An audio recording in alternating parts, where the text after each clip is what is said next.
Hello everyone, and welcome to The Darkest Hour. I'm your host, Amanda Jane. Always trust your intuition. It's the title of a story I'll be sharing on tonight's episode, but it's also sound advice. All of our senses try to work together, and our senses are far more than the usual taste, smell, touch, etc.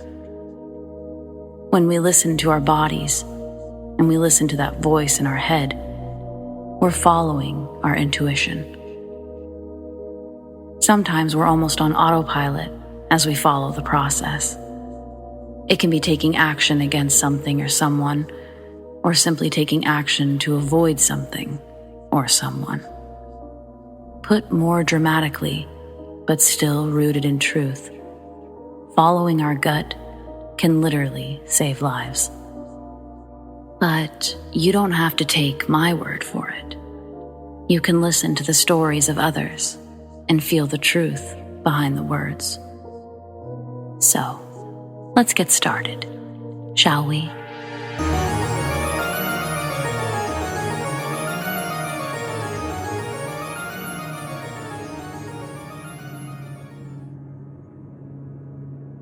In the mid-90s in rural Ohio, children are free range, smartphones are non-existent, and I'm a quiet, shy fourth grader. That summer, my mom became good friends with a couple who owned a large, beautiful flower farm. Most weekends, they would host friends and family for bonfires and s'mores. The adults would drink grown-up beverages, and the kids would explore and play. On the particular evening of this encounter, we had just settled in beside the fire when my mom stiffened beside me. She turned to me and said, "I don't want you and your brother wandering off. Just play here where I can see you."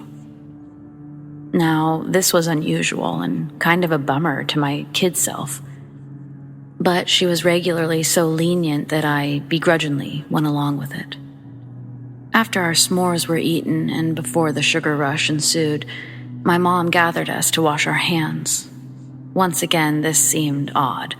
I was completely capable of using the restroom on my own, as was my younger brother. As we were rounding the corner to the house, we passed a man that we'd not previously met. My mother grabs both of our hands tightly and speed walks us up to the back door, closing the screen door and locking the glass door behind her.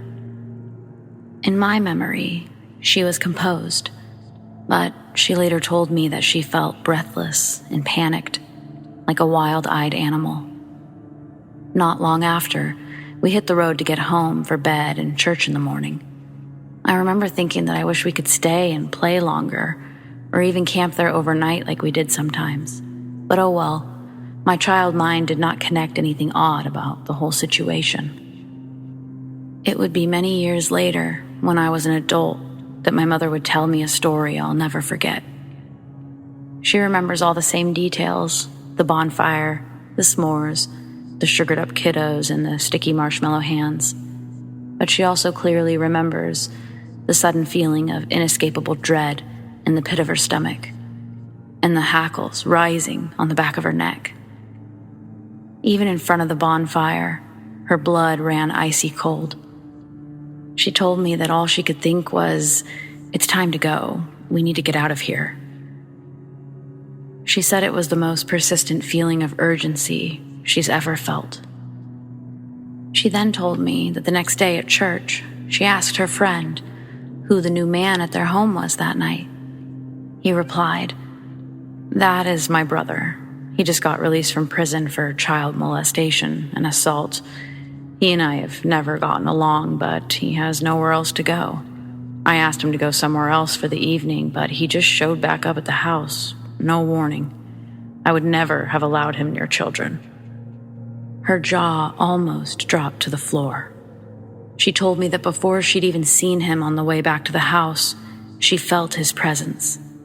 She kept looking into the darkness beside the house and feeling like she was being watched. She knew instinctively her children were in harm's way, and she needed to get us somewhere else. She didn't question it or blow it off. She listened to her gut, and I'm thankful she did. The feelings she experienced that night were so intense, we never went back to their home again. Friends, please always listen to your instincts and be safe out there.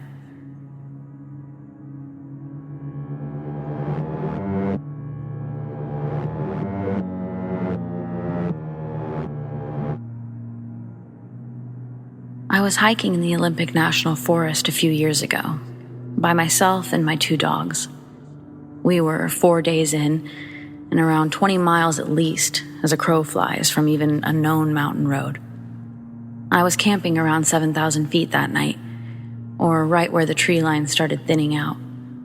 So when we got to the campsite, a big open meadow at the top of a secondary mountain, it was about an hour from sunset. My big dog usually runs around within proximity of the camp as I put the tent up and make dinner, etc. But I noticed this time was a little different. He kept staring up at the steep tree-filled mountainside, tail straight up, and barking. Not the bark when he sees marmots. No, not the excited, "Oh, you motherfuckers are lucky because I'd rip you all apart if my master wasn't here," high-pitched barks. But unsure, concerned barks. Now, the day before, I'd found a note left under a rock at the last landmark, saying that there was a problem bear in the area that was harassing a party of campers a few days ago. And I myself had seen big cat tracks the day before, so I was rightfully concerned that this may be more than just ground squirrels. I decided to go climb some of the boulders at the foot of the hill. I took my time, looking up at the hillside for movement, before I went to go hang my bear bag up there. There were only a few trees around to hang the bag. I didn't see or hear anything, but my dog kept quietly whining like there was something up there. So, while still concerned, I started hiking up this steep hill to hang my bag. It was so steep, I had to use the trees to balance and lean against so I didn't go tumbling down before making another 5 or 6 step push to the next tree that I could lean against. Anyway, I'm slowly making it up this hill, ridge, hopping from tree to tree to keep my balance. Then I get about 100 feet up the hill, and I hear a whole lot of big movement about 50 feet in front of me. My dog immediately goes from a deep, low growl to a savage, slobber flying everywhere type of barking now. My heart starts pounding out of my chest, and I start to panic. A million thoughts go racing through my head in a matter of seconds. Because if this is a bear, my dog is going to try to save me, in which he will most likely die, and I'm still stuck here. If I have to get off that hillside fast, I'm almost 100% going to trip and fall off a 12 or 15-foot cliff onto the boulders below. Like hundreds of 5 to 20 feet boulders. So, I'm feeling pretty screwed right now. Then I hear my other little dog start barking and freaking out down at my campsite, which was just out of sight. I had zipped her in my tent so that she couldn't wander off while I was away. So yeah, I'm absolutely panicking at this point. A few seconds after, I kind of snap back to it, and I take another few seconds to start to put my survival priorities in order and call my dog back to me. Loki, by the way. He comes and he sits against my feet, as my back is against a tree, so I'm kind of pinned or stuck there for the moment. But my dog was seemingly trying to separate me from whatever was up there, so I let him lean against me while I tried to collect myself. This is when I realized I'd completely forgotten that I had my headlamp on. I reach up so fast to turn my lamp on, I basically punch myself in the face. I'm having some serious adrenaline dumps going on right now, so much so that my knees are starting to shake. I get my headlamp on and peer up the hillside. I figure I'll at least get a reflection off the eyes of whatever's up there. Peering, nothing. But I had just heard something. We both did. And whatever it was didn't get away. or sound like it had made it too far. I knew something was there. So I'm kinda just steadfast at this point. I need to know what's up there, because I have to sleep here tonight. And I'm out in the middle of nowhere, alone. Better to face it than wait like a sitting duck all night, is my thought process.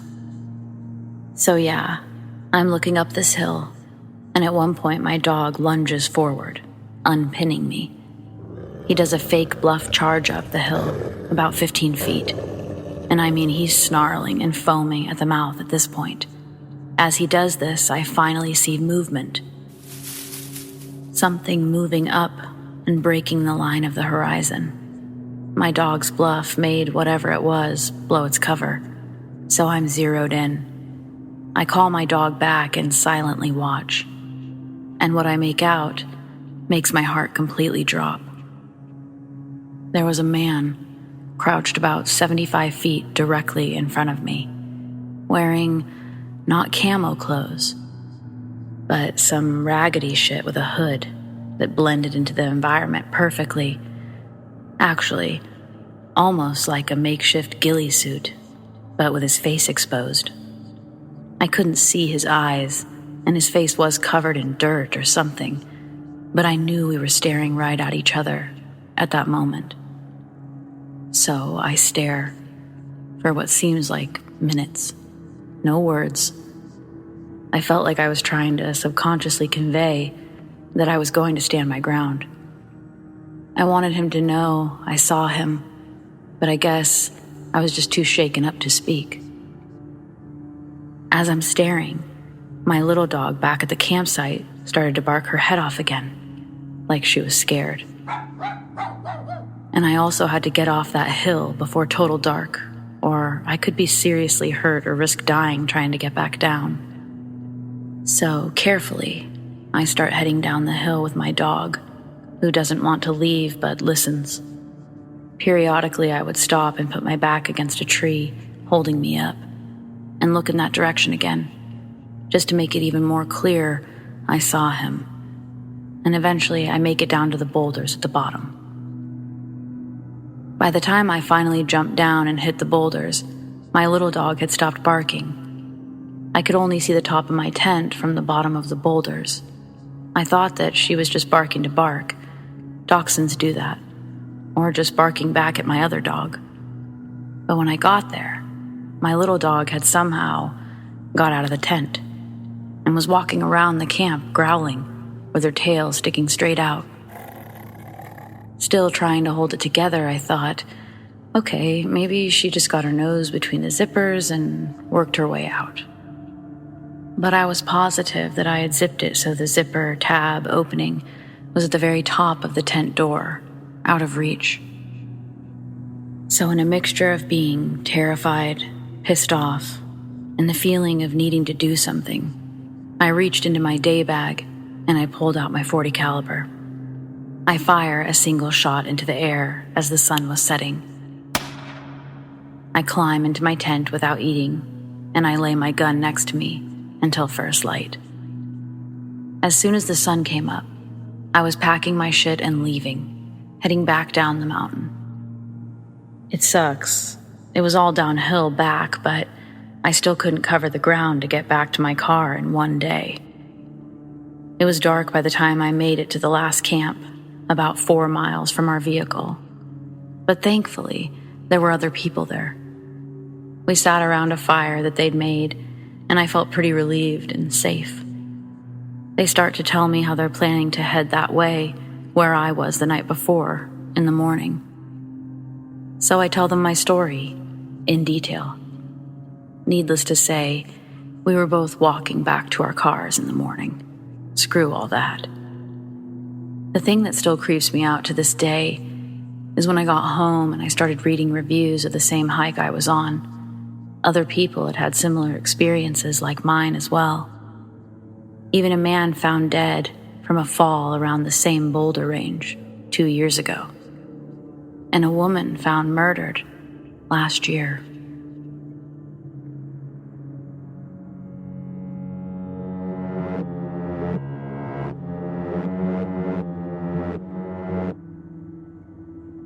what did my kids see? Any input is appreciated. This is my kid's story, but I'm inclined to believe him. I just don't know what to make of it either. We live in a rural area, dead-end road.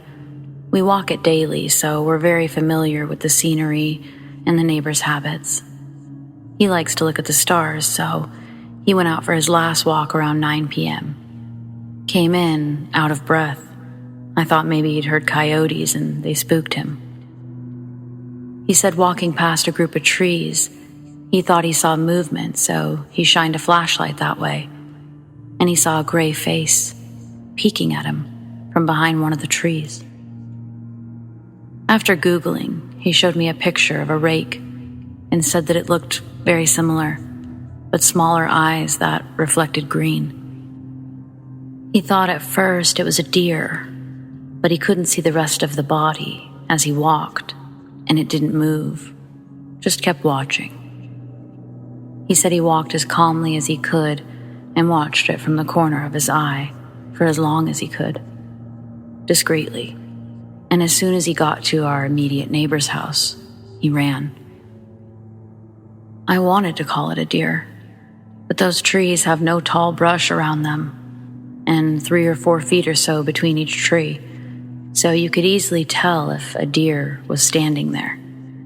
And the group of trees are roughly 10 yards from the road, so near enough to see clearly given the heavy-duty flashlight he takes.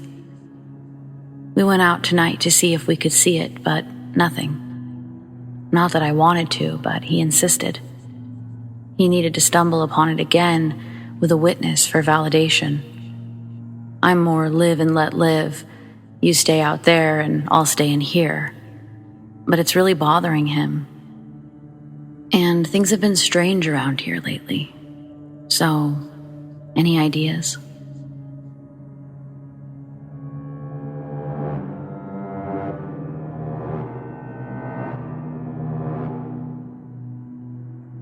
This is something that happened to me and my family in 2007 or so. I was 10 years old then. My parents' house is pretty big. It has 2 floors and is situated in a residential neighborhood just outside of a big city. It's an upper class, very chill and incredibly boring neighborhood, but pretty safe.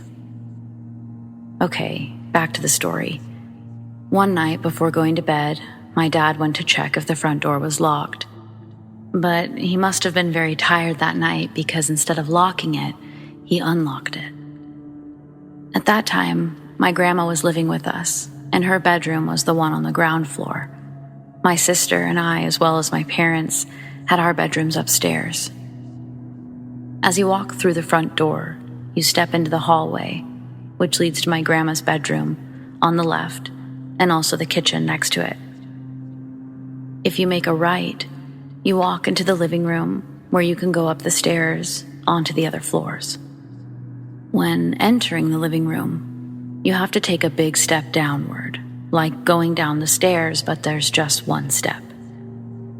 In the middle of the night, my grandma hears a loud bang. She gets out of her bedroom and looks around to see what happened. No one else heard this. At first, she couldn't see much because the only source of light was the moonlight shining through the windows. The light switch was all the way across the living room, right next to the staircase. So she had to walk through the living room to turn the lights on. For some reason, she didn't turn the lights on. She decided to walk up to the couch that was in the living room because she could see that there was someone lying on it. But she couldn't figure out who it was. The lights were off. She thought that my mom must have had an argument with Dad, and she came downstairs to sleep on the couch. It wasn't my mom. It was a stranger.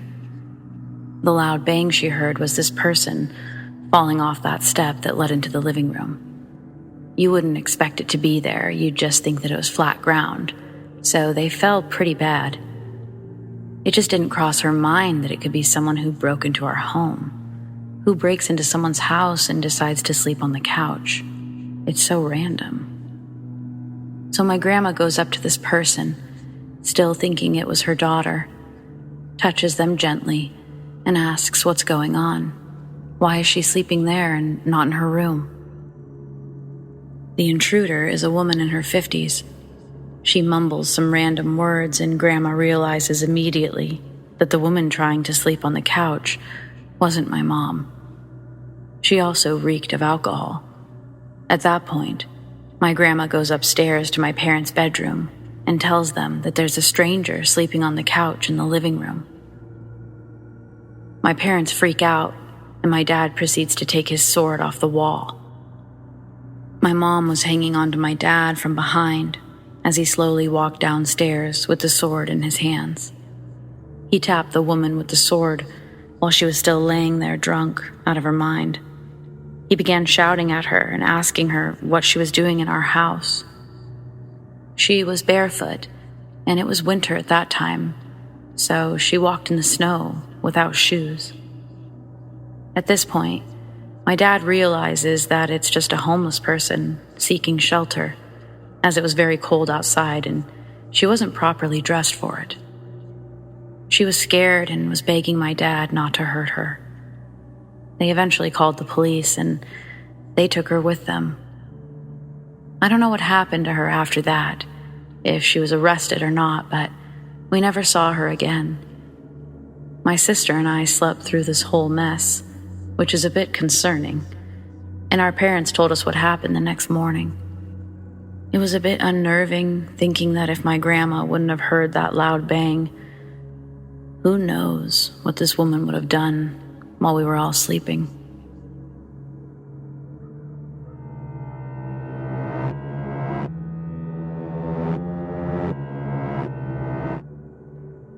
When I was about 8 to 10 years old, I lived in a fucking horrifying apartment complex.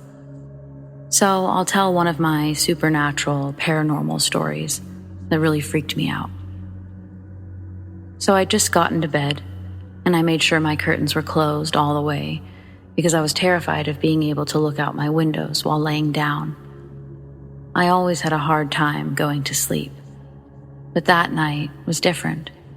I fell asleep easily.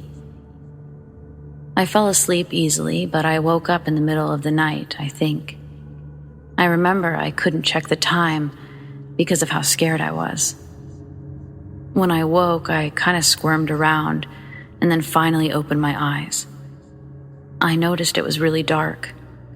Soon enough, my eyes adjusted to the dark, and that's when I noticed something. By my closet was someone sitting down and staring at me. But it wasn't a stranger. I fucking knew this person. It was my mom. But at the same time, it wasn't my mom. Because for one, my mom wouldn't be in my room staring at me while I was sleeping and sitting on my bedroom floor. Also, it looked like my mom, but its eyes were off. My mom has the most vibrant, pretty blue eyes. It had eyes that were darker, not too dark, but you could tell the difference. And it was looking at me like someone would if they were spaced out. It also had the most emotionless expression that my mom would never wear on her face. It scared the crap out of me. I kinda shifted over and looked towards my window where it wasn't at, and so it couldn't see my face. I noticed my curtains were opened a bit, where I could see outside, which also scared me. So I closed my eyes, trying to go back to sleep. Surprisingly, I fell asleep in almost an instant. When I woke up, no one was there.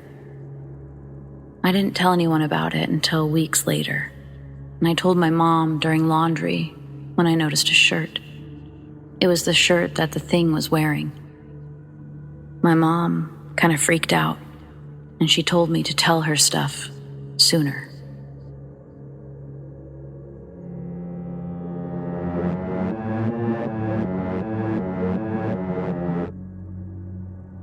This encounter happened late this afternoon. I'm still pretty shaken up about this, and I can't get it out of my mind, so bear with me. My day started as it normally does. Early morning work shift, come home, drive my partner to work, come home to nap. However, when I got home, my partner texted me saying to pick them back up because they just got news they were laid off for the winter due to a very slow season. I went back out, came back, and went for my nap while my partner was playing video games. I was in a pretty deep sleep with my favorite TV show playing in the background that I've seen a million times. About 2 hours or so later, I woke up to my creaky front door being opened, followed by a deep and unfamiliar hello.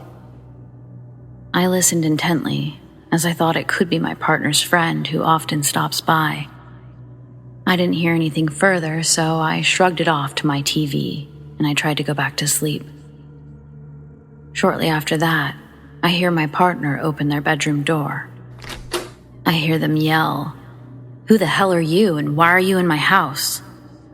I panic as I don't know who they're talking to, but I listen to the short interaction. An older man, very startled by my partner's presence, explains that he had watched a package be delivered, and after no one came to get the package right away, he decided to come inside. The package was still on my porch afterwards. My partner tells this stranger who had been walking towards my bedroom to leave and that they're calling the cops. The man lingers, stalling my partner, and asks if he can use our bathroom.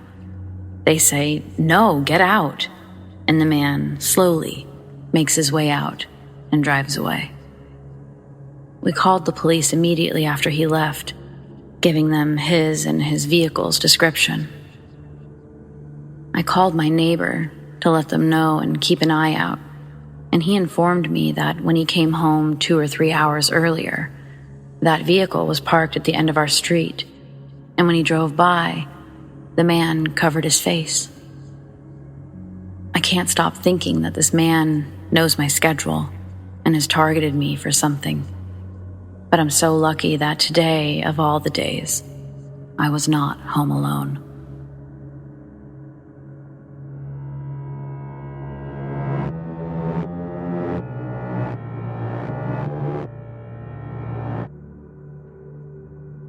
This just happened to me.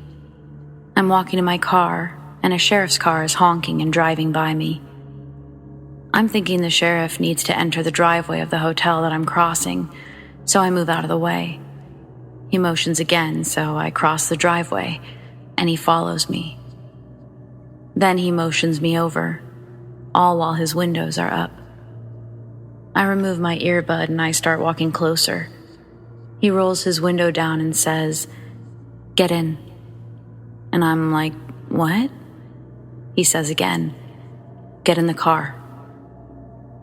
There's stuff in the front seat, so the only place to get is in the back. I ask him for his badge number, and he rolls up his window and speeds off, tires screeching. It literally took me a few seconds to realize what happened and called Hubster. I'm low-key shook. That is a predator, and he's using his uniform as power over women to possibly harm them. I'm upset at myself because, other than seeing the things in his car and the fact that he was in uniform, I can't give you any details of how he looks other than his ethnicity. The rest of him is a blur. I already called the non-emergency number for the police department, but obviously they didn't answer. So I'll be going in person to make a report.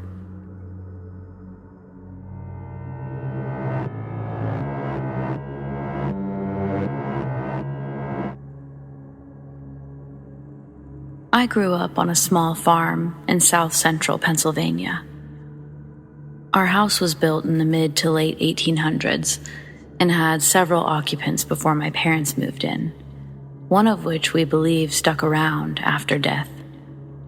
We called this entity Joe, after a farmer that lived there that was killed in an accident not far from the house.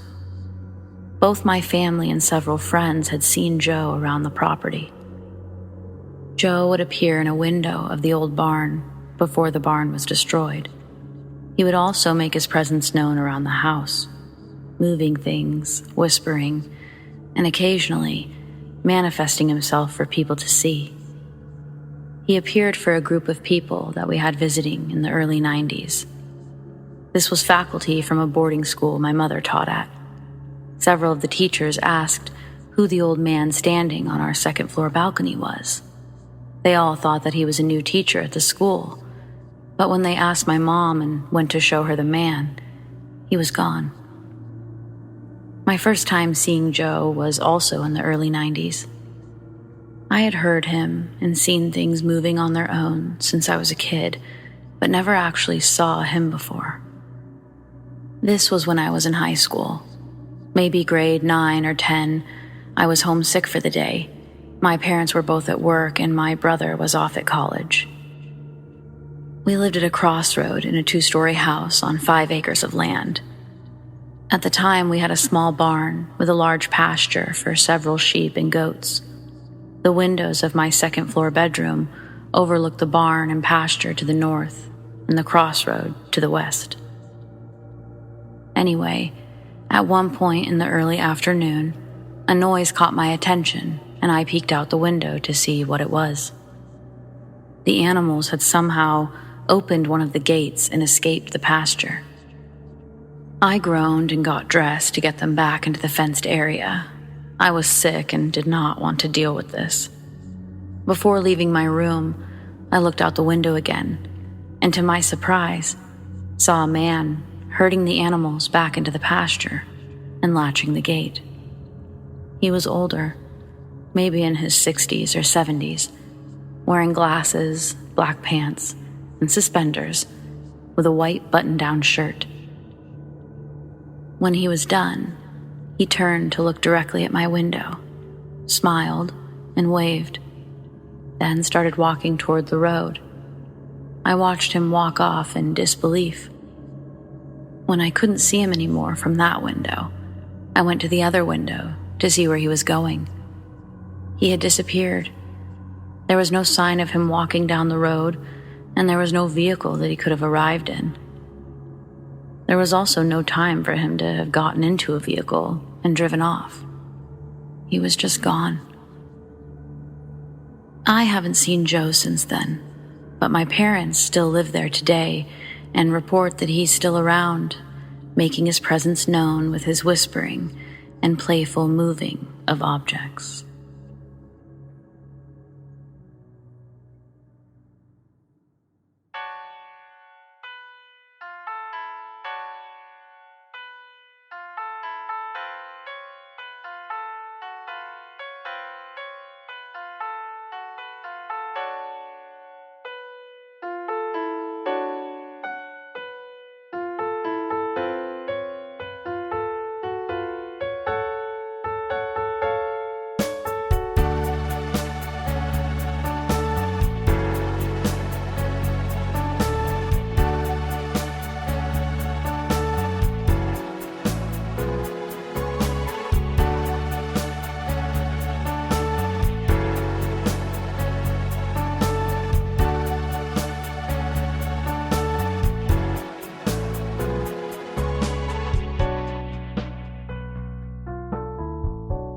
Well, friends, that's all the stories we have for tonight's episode, but we've got brand new ones every Friday night.